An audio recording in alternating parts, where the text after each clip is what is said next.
Tengan ustedes muy buenas noches, buenos días, buenas tardes, independientemente en la hora en que vean esta presentación.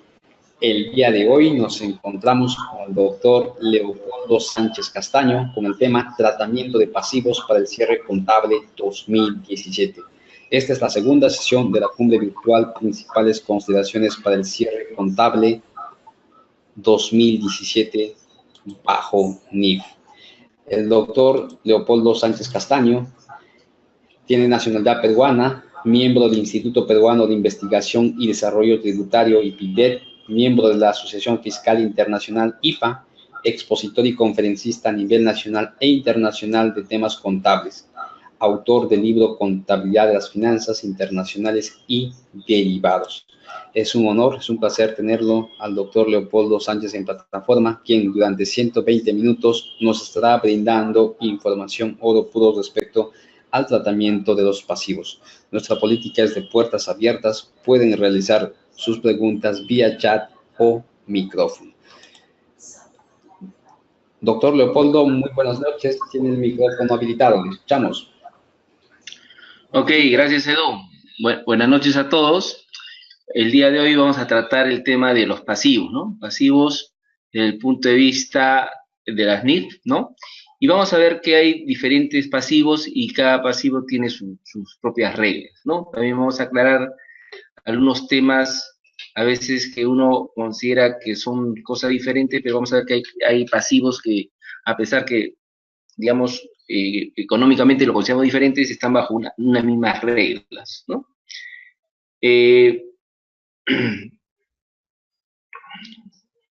Primero hablemos qué cosa es un pasivo, ¿no?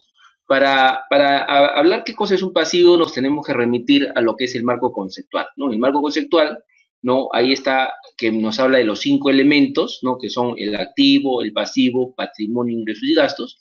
En el marco conceptual está la definición de esos 5 elementos y también cuándo se debe reconocer esos elementos, ¿no? Entonces, en el marco conceptual nos indica que un pasivo es una obligación presente que es consecuencia de transacciones o sucesos que han ocurrido en el pasado. Es decir, esto es importante, ¿no? ¿Por qué? Porque, digamos, para que un pasivo exista, tiene que haber ocurrido un suceso, ¿no? Es decir, yo no puedo registrar un pasivo por un evento futuro, ¿no? Es decir, si yo quisiera cargar a gasto y reconocer un pasivo por algo que va a pasar en el futuro, definitivamente no estaría dentro del marco conceptual, no sería un pasivo que deberíamos reconocer, ¿no? Eso es lo primero que tenemos que tener presente. Los pasivos se reconocen por hechos que ya sucedieron, no por hechos que van a suceder en el futuro, ¿no?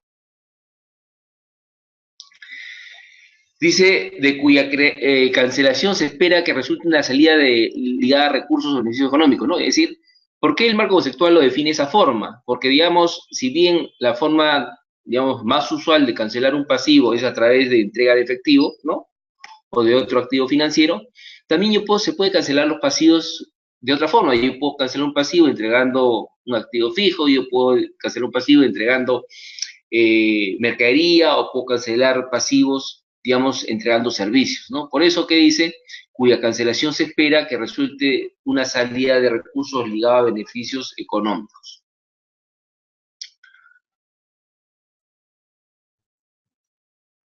Pasivos, ¿no? Que es una obligación presente, ¿no? Pueden ser exigibles sin condiciones, es decir, deber o responsabilidad de pagar una suma de dinero como consecuencia de un compromiso, son exigibles legalmente o contractualmente. Y entre ese tipo de pasivos tenemos las cuentas por comerciales, los préstamos bancarios, ¿no? No exigibles, ¿no? Por la actividad comercial, costumbres o buenas relaciones con los clientes, ¿no? Su pago depende de la ocurrencia de un hecho, por ejemplo, las provisiones de garantías, ¿no? Por venta. ¿A qué se refiere esto? Digamos, yo vendo un artefacto electrodoméstico, por ejemplo, un televisor, ¿no? Y, digamos, el vendedor le garantiza al cliente que, digamos, si ese televisor tuviera algún desperfecto, algo que no funcionara bien en el lapso, ejemplo, de 1 año o 2 años, el proveedor, digamos, el vendedor, se hace responsable de arreglarle el televisor o reponer el televisor, un televisor nuevo. En el momento, entonces, ahí ¿qué pasivo surge? ¿No? Como en el contrato de la venta, el vendedor está garantizando esa garantía, de ese momento el vendedor va a tener que reconocer, aparte el ingreso por ventas, va a tener que reconocer un pasivo, ¿no? Un pasivo por esa garantía que le estaba otorgando. Para ser más específico, este tipo de pasivos, ¿en qué norma de las NIF cae? Básicamente cae en lo que son las provisiones, ¿no? Que cae dentro de la NIF 37.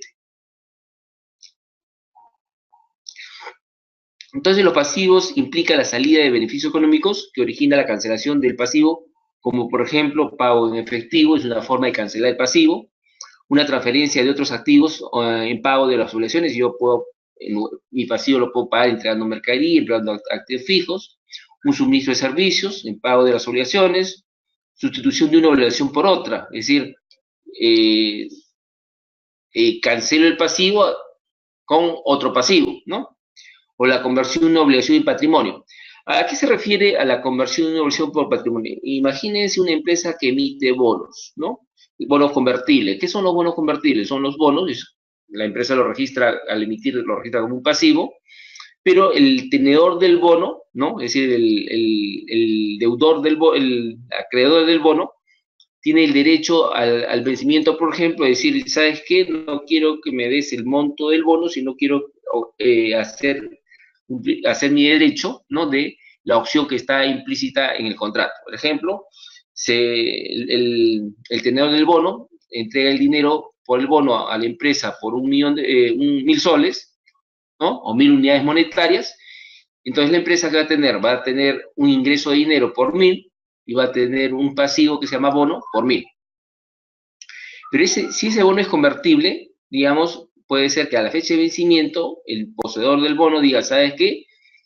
Devuélveme el dinero, es decir, devuélveme los mil del bono, o puede decir, no, ejerzo mi derecho de conversión. ¿Qué es ejercer el derecho de conversión? Supongamos que en el contrato está estipulado que al ejercer el derecho de conversión, en lugar de entregarle los 1.000 del pasivo, le entrega 4 acciones. Entonces, la empresa le tiene que entregar, en lugar de dinero, le tienen que entregar, para cancelar el pasivo, le tienen que entregar acciones, ¿no? En el ejemplo le estoy dando 4 acciones, ¿no? Entonces, es una forma de cancelación, ¿no?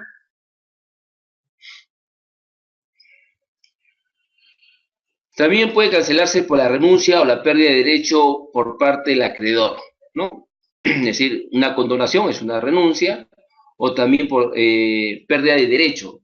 Hay, digamos, ciertos pasivos que, digamos, en sus cláusulas expiran a un plazo determinado. Es decir, si este pasivo no es, el acreedor no lo cobra en el lapso, por ejemplo, de 4 años, pierde su derecho a cobro, ¿no? Entonces, es una forma de extinción. En el marco conceptual nos indica cuándo se debe reconocer cada uno de los elementos y lógicamente nos indica también cuándo se debe reconocer los pasivos.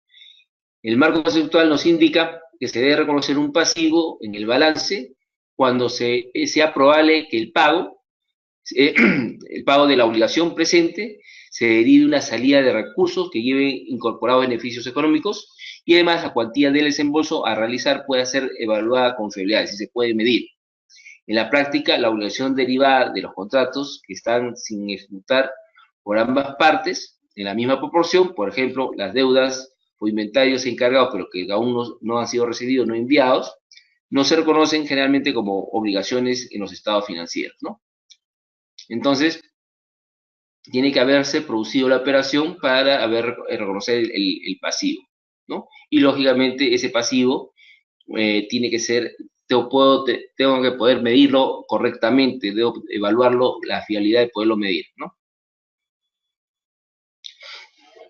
¿Qué tipo de pasivos conocemos o se nos viene a la mente o que habitualmente hablamos de este tipo de pasivos, ¿no? Se habla de pasivos comerciales, se habla de pasivos financieros. Pasivos comerciales, uno lo habla pensando pues en los pasivos que tengo por comprar materia prima, por comprar mercadería, también por comprar servicios, ¿no? Esos son los pasivos comerciales, que es los pasivos que tengo en mi actividad normal de operación del negocio, ¿no?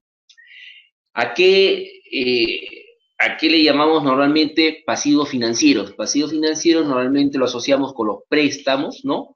Préstamos bancarios, comisión de bonos, ¿no? Pasivos que originan la financiación de capitales. A eso normalmente le llamamos pasivo financiero.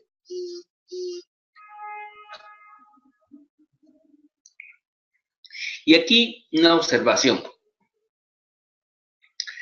Tanto los pasivos comerciales como los pasivos financieros, ¿no? Para efecto de las NIF, digamos, se reconocen dentro de una sola, digamos, categoría de pasivos, ¿no? Se reconocen normalmente bajo el nombre de pasivos financieros. Por eso vamos a ver más adelante que tanto los pasivos comerciales como los pasivos financieros, tal como nosotros lo conocemos, está en la categoría de pasivos financieros, que lo vamos a ver más adelante cuando analicemos, están dentro del alcance de la NIS 9, ¿no? Que es la norma de instrumentos financieros que entra en vigencia a partir del 1 de enero de este año, ¿no? Es decir, conceptualmente, los pasivos comerciales y los pasivos financieros son los pasivos financieros que habla la NIS 9, ¿no? ¿Por qué? Porque, digamos, ambos pasivos nacen de una obligación contractual, ¿no? Que me obliga a entregar efectivo o otro activo financiero para su cancelación.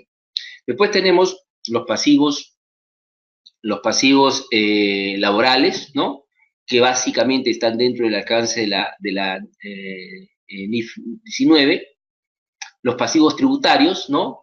Que ahí, digamos, no son pasivos contractuales, que nacen más bien, eso nace por imperio de la ley, y, digamos, una de las NIF más asociadas a los pasivos tributarios que representa el impuesto a la renta es la NIF 12, ¿no? Y el quinto tipo de pasivos, ¿no? Que más o menos conocemos, que hablamos, son las provisiones. Y las provisiones caen dentro del ámbito de la NIF 37. Aquí también quería hacer una precisión. Digamos, estamos acostumbrados a llamar provisiones, ¿no? A muchos pasivos que conceptualmente no están dentro del alcance de la NI 37. Por ejemplo, uno dice provisión para vacaciones, ¿no? Provisión para vacaciones, ¿no? Es decir, vacaciones, digamos que el trabajador trabajando cierto tiempo tiene derecho a un descanso pagado, ¿no? Y nosotros le llamamos provisión para vacaciones. Entonces, eso que nosotros llamamos provisión para vacaciones no está dentro del ámbito de la NI 37, por lo tanto, técnicamente no es una provisión, sino más bien es un pasivo acumulado, ¿no? Y ese pasivo acumulado por las vacaciones más bien cae dentro de los pasivos laborales, ¿no? Y que está dentro del ámbito de la NIF 19. Entonces hablemos primero de los pasivos comerciales. Como les decía, los pasivos comerciales están dentro del alcance de la NIF 9, esta norma que entró en vigencia a partir de enero de este año, y dentro del alcance también de la NI 32, que es la que habla de presentación de los pasivos financieros y de los instrumentos de patrimonio, ¿no? Entonces, un pasivo comercial está dentro de este alcance porque un pasivo comercial, para efecto de estas NIF, se considera que es un pasivo financiero. ¿Por qué es un pasivo financiero? Porque se ha definido que un pasivo financiero es una obligación contractual, digamos, que me obliga a, para cancelarlo, a entrar dinero o otro activo financiero.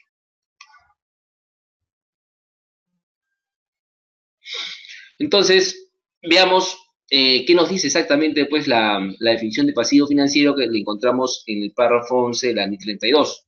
Nos dice, un pasivo financiero es cualquier pasivo que sea una obligación contractual. Ahí me detengo un rato. Una operación, por ejemplo, yo compro mercadería, por lo tanto está aumentando mi activo de mercadería y está aumentando mi pasivo que tengo.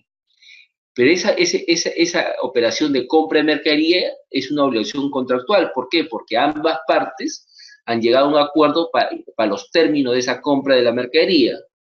Ese acuerdo contractual puede ser escrito o puede ser verbal, pero realmente es un acuerdo contractual, ¿no? Entonces, es una obligación contractual, ¿no? Pasivo financiero es una obligación contractual de entregar efectivo o otro activo financiero a otra entidad, ¿no? Para efecto de la cancelación del pasivo, o a intercambiar activos o pasivos financieros con otra entidad en condiciones que sean potencialmente desfavorables para la entidad, ¿no? Entonces, bajo este concepto, vemos que el pasivo comercial es un pasivo financiero. Y los pasivos financieros que nosotros le llamamos préstamos también va a estar dentro de la categoría de pasivos financieros, ¿no? La medición, ¿no? Dice, una entidad, ¿no? Clasificará todos los pasivos financieros, entendiendo que los pasivos comerciales es un pasivo financiero, como medidos posteriormente al costo amortizado, ¿no? ¿Qué significa? Significa que la metodología de medir posteriormente un pasivo comercial sería la costo amortizado, ¿no? Ahora, aquí traigo a colación algo para entender, digamos, oye, si yo tengo un pasivo que vence a 90 días, le tengo que aplicar costo amortizado, tengo que calcular tasa efectiva, digamos, en términos generales, acuérdense que la SNIF se aplica sobre hechos materiales. Y prácticamente hay un consenso, ¿no? Hay un consenso que, digamos, claro, dependiendo también de la cada economía, dependiendo de la tasa de interés, pero básicamente hay un consenso que si las tasas de interés no son muy altas, ¿no? Entonces, básicamente un pasivo que tenga un vencimiento a un año no debería generarme, digamos, efectos importantes en considerar si tiene una tasa implícita o no tiene una tasa implícita de interés, ¿no? Y ese concepto que les acabo de decir ha sido un poco afirmado, ¿no? Afirmado, digamos, con la NIF 15. Si bien la NIF 15 habla de las cuentas por cobrar comerciales, ¿no? Pero, digamos, tengamos en cuenta que lo que es cuenta por cobrar comercial, la otra cara de la moneda es un pasivo comercial. Y, digamos, en la NIF 15 se ha establecido que si el plazo de la cuenta por cobrar no sobrepasa los 360 días, digamos, no hay intereses implícitos. Entonces, por analogía, podríamos decir que si un pasivo comercial, digamos, no sobrepasa los 360 días, también podemos decir que no hay necesidad de estar calculando intereses implícitos, ¿no? Que implicaría traer al valor presente y todo ese detalle, ¿no? Ahora, lógicamente, si ya un pasivo comercial excede a los 360 días, lógicamente habrá que evaluar la necesidad de calcular el interés implícito y, lógicamente, traer al valor presente el valor nominal pasivo para reconocer el valor presente como pasivo de los estados financieros y aplicarle el criterio de costo amortizado. A ver.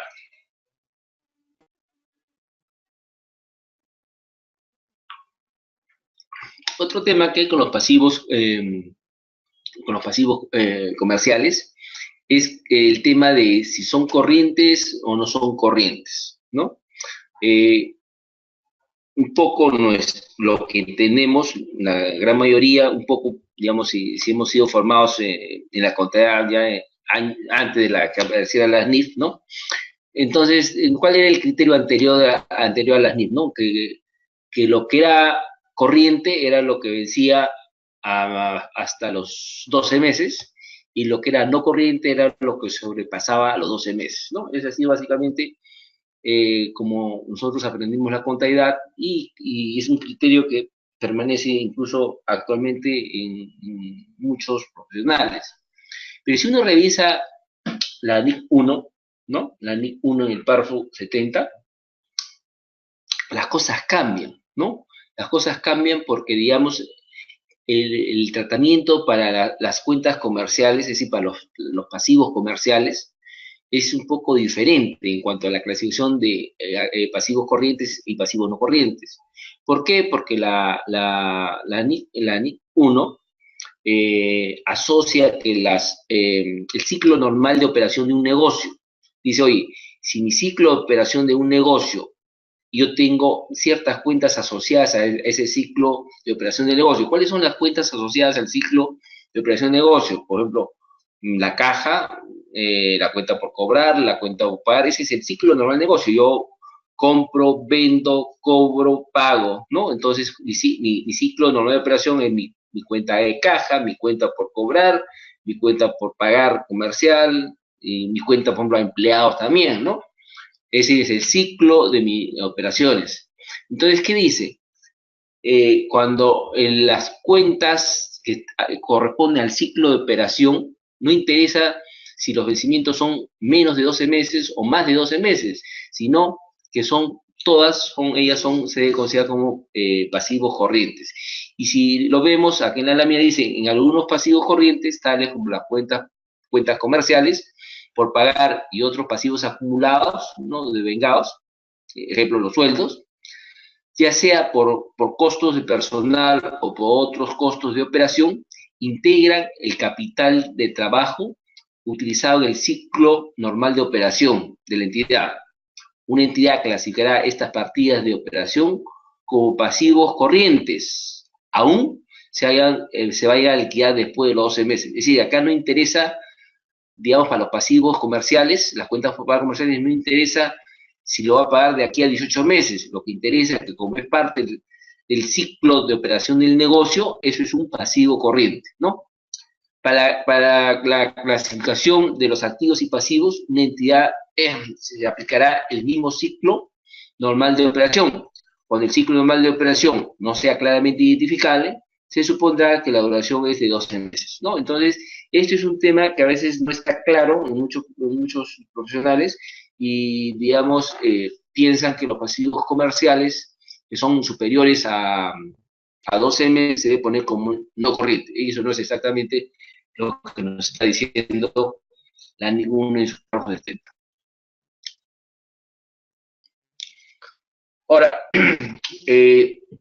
un tema con los pasivos comerciales también lo podemos encontrar. Uno de los pasivos comerciales más importantes es cuando yo compro existencia, ¿no? Entonces, en la NIC 2, en el párrafo 18 de la NIC 2 podemos encontrar este párrafo nos indica lo siguiente, dice, una entidad puede adquirir inventarios con pago aplazado, es decir, estoy comprando inventarios, no lo estoy pagando contado, sino estoy pidiendo crédito, es decir, estoy generando un pasivo comercial. Cuando el acuerdo contenga, de hecho, un elemento de financiación, como puede ser, por ejemplo, la diferencia entre el precio de adquisición en condiciones normales de crédito y el importe pagado, este elemento se representa como un gasto por intereses a lo largo del periodo de financiación. Entonces, aquí también nos dice lo que nos quiere decir lo siguiente, que digamos, ¿cuándo va a haber intereses implícitos? ¿No? Va a haber intereses implícitos cuando yo estoy comprando fuera de las condiciones normales de crédito. Es decir, si yo compro normalmente a crédito a 90 días, ¿no? Esa es mi condición normal, por lo tanto, a 90 días no va a existir, digamos, intereses implícitos. Si yo comprara a más de 90 días, yo debería entender que ahí sí podría aplicar el tema de intereses implícitos, ¿no? Pero como ya hemos dicho anteriormente, prácticamente hay un acuerdo general de considerar que si las cuentas por pagar comerciales no superan los 360 días, podemos obviar el tema de intereses implícitos.